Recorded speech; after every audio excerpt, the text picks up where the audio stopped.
radio's working. Arch, maybe his hesitant unit's not working either. I'm not sure he's got too much information out there. So if anything's keeping him honest, his car might be a long way back because they may only have one car. Yeah, that is quite possible. Pablo Torres just slowly winding his way back onto the back wheel of David de la Cruz, who doesn't look too clever himself, I think. Matis Frondel playing games. Georg Zimmermann, they know these four, that this is about the general classification, and don't forget the bonus section.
Okay, what is up everyone? We are here at the bottom of the climb. Look at this beautiful lake. This is actually Taal Lake. We're here at the bottom of Balete Highway, I think that's what it's called. Well, it's known as Balete here in Lipa. And yeah, this is just one of my favorite climbs because of, well, number one, the climb itself, and number two, look at this view. And today it was a holiday, so there's like some kind of fair that's going on here. And I just wanted to show you guys the beautiful view of the lake before we go and suffer. Usually there's no cars and stuff here, but since it's a holiday, it was Easter or the day before, there was a lot of stuff going on here. And usually this place is very lively. So yeah, we're gonna go and climb. So right off the bat, we are now here, and the climb just goes straight up. And this is a very long highway. Well, it's a very long climb. I think I'd say it's pretty hard to find a climb that's 9 kilometers straight. But of course, the gradient isn't that bad because this is one of the very popular roads here. But despite it being pretty popular, there's not a lot of cars. Of course, there are still people because people live at the bottom here and they live by the lake. But it's pretty manageable, and there's some turrets sometimes. And on the other side of this climb, there's other places and other nice steeper climbs. Less busy, but this is a highway climb, so the gradient isn't actually that bad. So I'm just pulling up the stats here. This segment is called the Balete Bulacnin flyover. It's 9.18 kilometers with an ascent of 352 meters and an average gradient of 3.8%. So I'm here today. We're gonna test our threshold. The last time I did this, my PR was 25 minutes and 11 seconds. So that kind of gives me like a rough idea of just how long this effort's going to be. So basically this is going to be a 25-minute threshold effort. So, all right, let's get into it. So it starts off pretty steep, but then kind of tapers off into like 4-5%. So we're here, and I am doing around threshold watts. So right now I'm just under threshold, but a while ago at the start of the climb, I was kind of into my VO2 max. Right now, yeah, 280 VO2 max. And yeah, it was a beautiful day today. It's been really hot recently, so it's been really, really dry. But here in Laguna, it's actually not that bad because there's a lot of trees. So yeah, we are just taking our time with this climb, and you can see that my cadence is pretty high. I'm not super used to fast cadences yet. I used to grind out my cadence a lot, but nowadays I'm getting quite used to spinning over 90 RPM. My usual cadence used to be around 80, and I feel like 85 was already pretty fast before, but now I can safely say that 90 is like a good number for me. So here I'm spinning at almost 100. It just feels better, and I feel like my legs don't get as fatigued, especially for these longer efforts. So like today is going to be a 25-minute effort at the very least. Well, hopefully if I can beat my PR. Spoiler alert, I did. So yeah. Basically, right off the bat from the lake, it's a straight climb, and I think this would be the steepest part. And as you get towards the latter part of this climb, it kind of tapers off, and it's almost like something that you can big ring. But yeah, the steep part is at the start, and then towards the end is a lot easier. So if you can make it past the first, I'd say like 10 minutes of this climb, and you still have something in the tank, then you can pretty much hold on for the rest of the climb. So here, this is the first turn of the climb, and yeah, you can start to feel the pinches.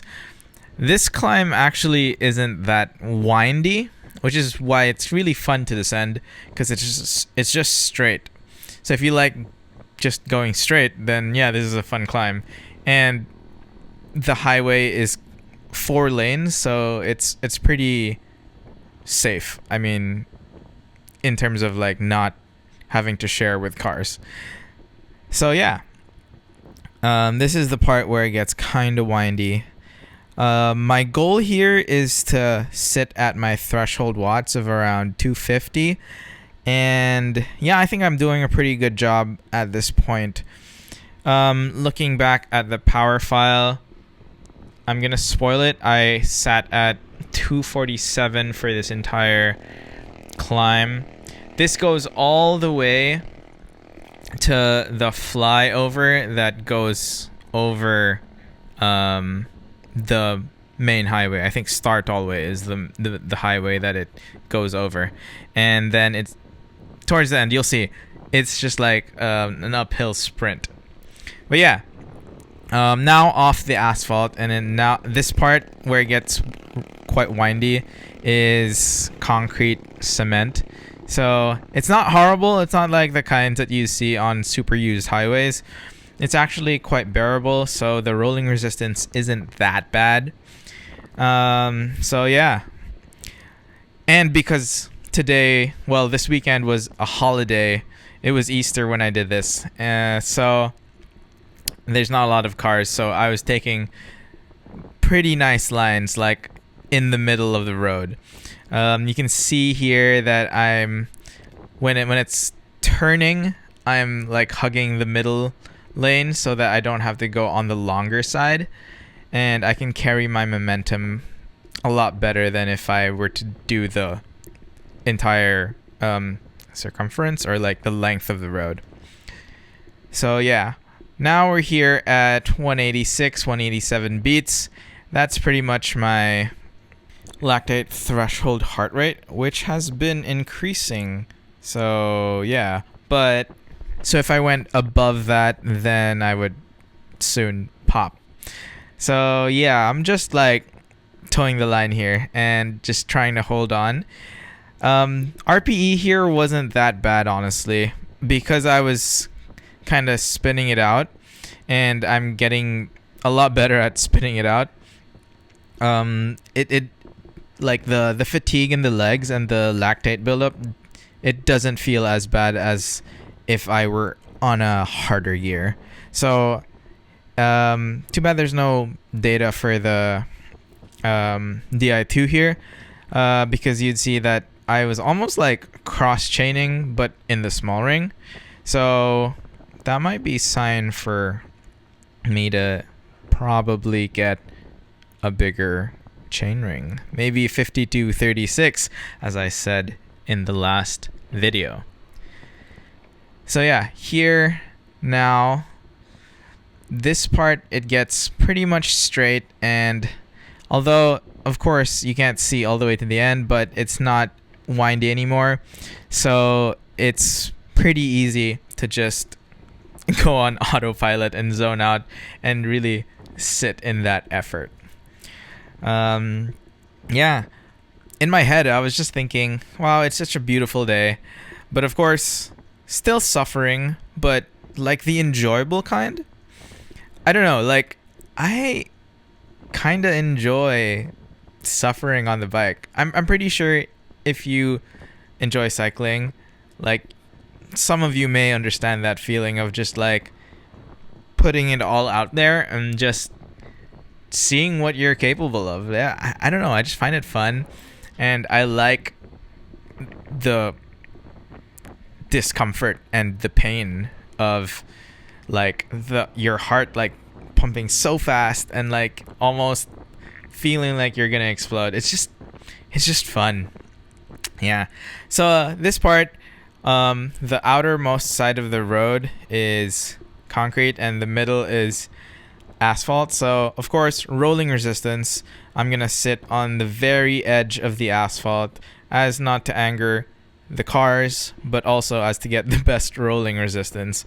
And here, at this point, it's not steep anymore at all. These are very, very manageable gradients. The gradients here on this climb are so manageable that for people in the south, this is actually one of the very popular Everesting locations. And number one, it's popular because, of course, the gradients aren't that bad. So it's very doable and you won't fatigue yourself as much. I mean, if you're Everesting, you're probably going to fatigue yourself. But, I mean, like, it'll probably come later than if it were a really steep climb. And number two, because of the route itself, it's not windy. So I'm pretty sure that people who have Everested, people who have Everested can attest to the fact that the descending towards the latter half of Everesting is the harder part than the climbing itself, because you need full concentration, which makes this climb actually quite good because you can actually just send it. I mean, not send it, but like you don't have to be super careful of windy roads and things like that because it's just straight. So here I'm catching up to some people on the climb. Just waved good morning to them. And yeah, it was a good morning. But if you probably saw my face, you could see that I was literally turning myself inside out and high five the kid. Yeah, let's go. Maybe he's into cycling also, or he just wants a high five. But it's always cool when, kids like want to high five you. I feel like a pro rider or something in the Tour de France. But yeah, that certainly gives more motivation and boosts the morale as I'm suffering on this climb. So yeah, this is like the straight highway part. Guys, trust me, if you go to Lipa, you have to try going down this highway. It is so good, and the view at the bottom, super worth it.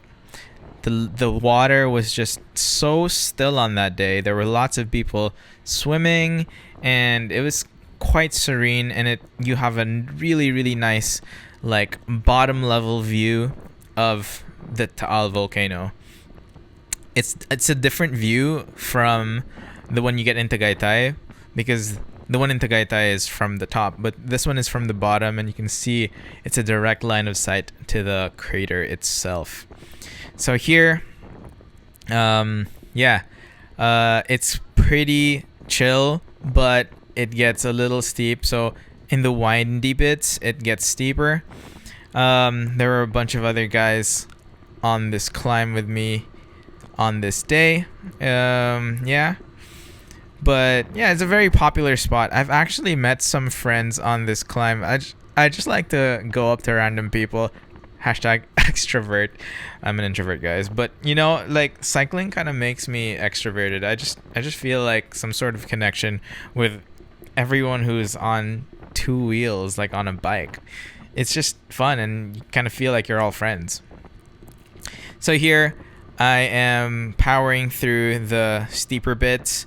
I kind of want to get past these town areas because the traffic can become a bit of a factor or a variable in just doing this effort. So I'm trying to stick to the middle here so I don't get sideswiped by cars coming out of the rightmost lane, which can be scary, and Remco Evenepoel can attest to that. But he's on great form now, so yeah, I'm really happy for his comeback. So here, there is a Jeep that is like is backing up, and I'm like, and the car is like slowing down for it, and I'm just like, okay, I do not really care for that.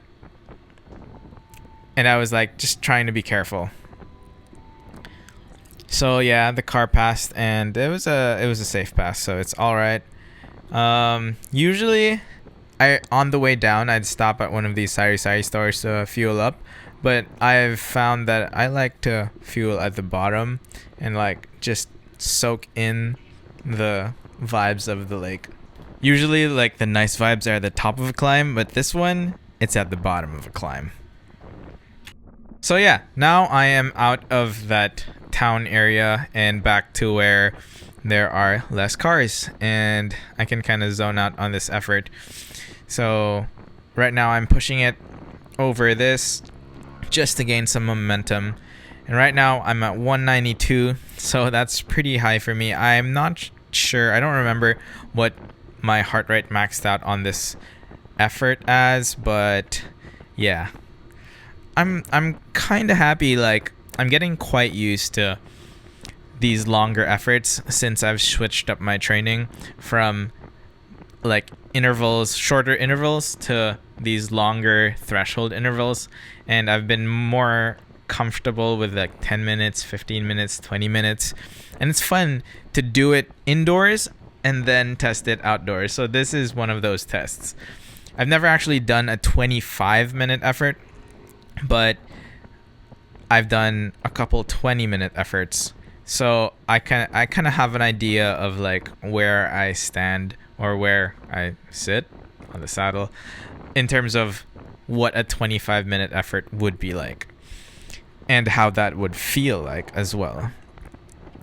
So yeah, I don't know, like I feel like I'm one of those guys who are kind of like, when I do it indoors, it feels a lot easier than when I do it outdoors, because outdoors you kind of have to think about traffic and stuff like that, but indoors is just like you just sit on that effort and just kind of suffer, I guess. But I guess that could make it feel harder, but yeah.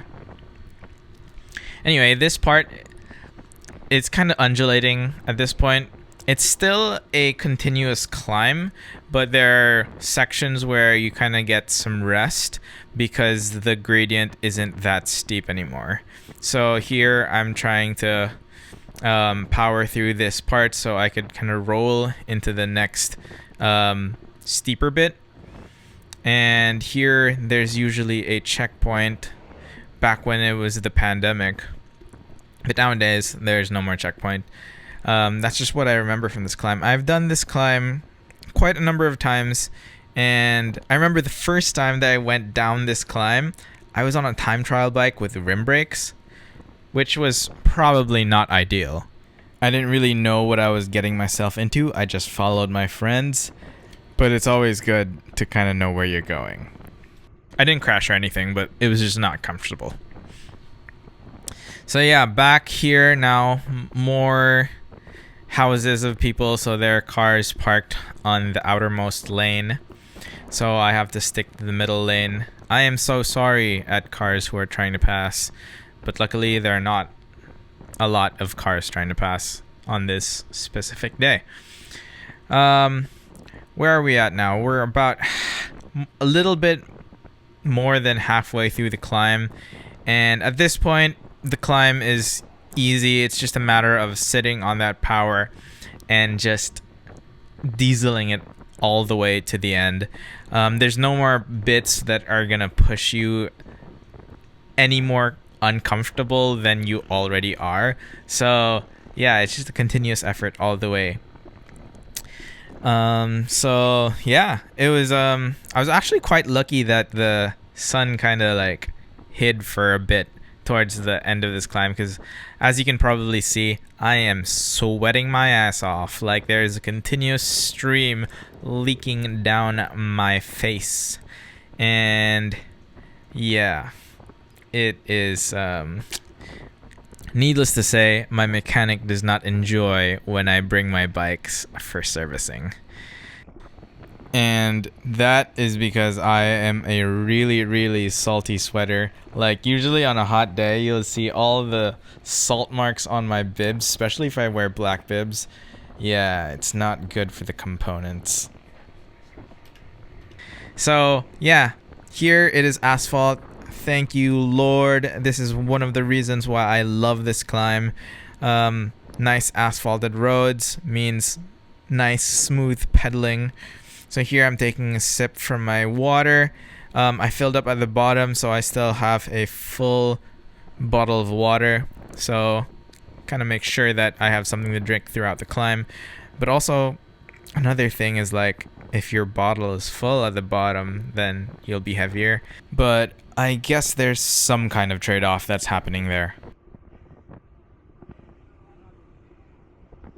I guess this climb is not steep enough that it would really matter that much, but maybe on steeper gradients, which I'll get to in another video, because here in Laguna, or technically this is Batangas, I think, but where I live is Laguna, which is close enough. There's so many nice climbs that are well over 15% in gradient, and it is absolute suffering, but it is so fun. So yeah, here, this is the longest descent part of this climb, so I'm taking my time to rest. So you can see that the power goes down here. I tighten my boas to get ready for the last 25% of this climb. So coming off of that descent and just taking all that momentum in, doing almost 300 watts so that I can continue that momentum for as long as I can. And yeah. Oh, by the way, do you guys like this POV? I kind of pushed back the camera so you could see a bit more of the handlebars. I feel like it's a nice POV, but I'm going to be experimenting with different camera setups and camera angles, and really finding out which one works best or which one I enjoy. I kind of like this one because this is kind of like what you'd see if you were in my perspective-ish. Not exactly, but like you get the handlebars and you get the road, and yeah, you get like the hands. But I'll be experimenting with it. Speaking of experimenting, how do you guys like this new audio? ASMR. At this point, the traffic's kind of building up, and it's kind of getting annoying because you're kind of like tired, but then there's traffic. But yeah, I mean, as you get closer to the highway. Here, this is the sketchiest pass that I did. I did it because, well, I'm doing an effort and I didn't want to have to stop behind that Jeep. But yeah, that's the sketchiest one today. And if you ride in Manila, you'll know that that's pretty much nothing. So yeah, just had to do that so that I could continue on with the effort. And yeah, I mean, it wasn't that bad, TBH. Far worse just riding normally in Manila, which is the sad reality. Anyway, so yeah, I hope you guys like this new audio. It's a little overkill for voiceovers on YouTube, I guess, but I used to have a YouTube channel about photography and making videos, so I have a lot of equipment that I'm bringing out of the archives just to use to make these videos. So yeah, basically, if you saw this setup, you'd probably be like, that is way too much for just bike videos, but yeah, I like making videos. So as we get closer to the end of the climb and to the highway, there's a lot more cars and people and yeah, trucks. So yeah, we're almost there. That guy was smoke belching. But yeah, we are almost there and yeah, almost done with the climb. Yeah, this is just straight and it kind of goes down and then it pinches up over onto the bridge, and that is where I'm gonna send it and empty the tank.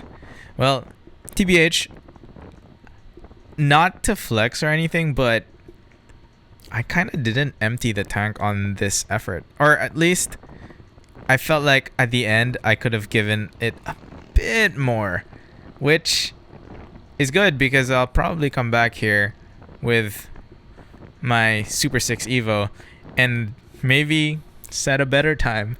Maybe. So, yeah.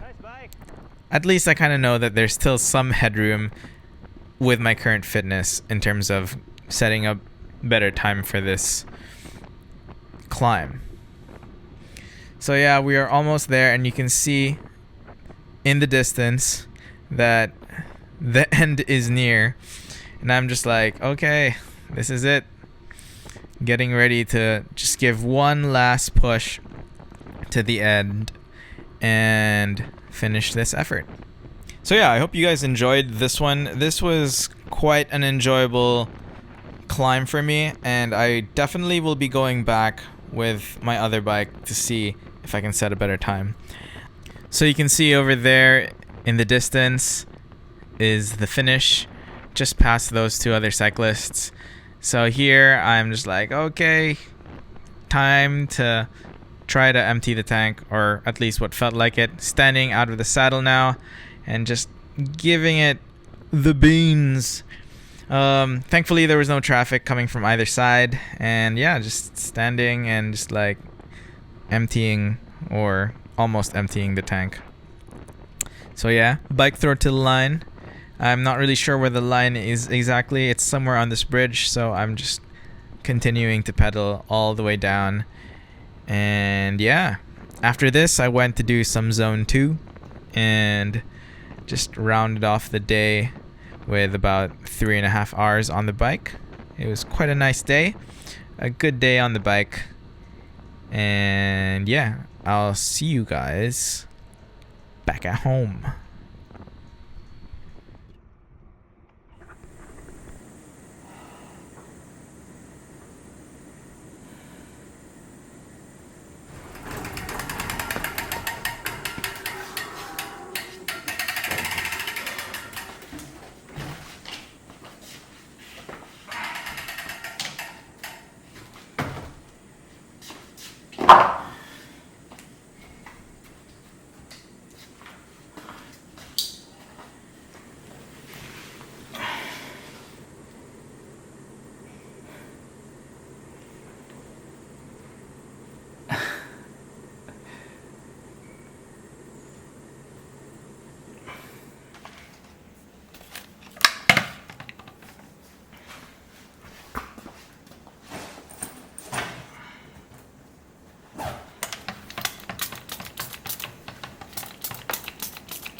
Come on.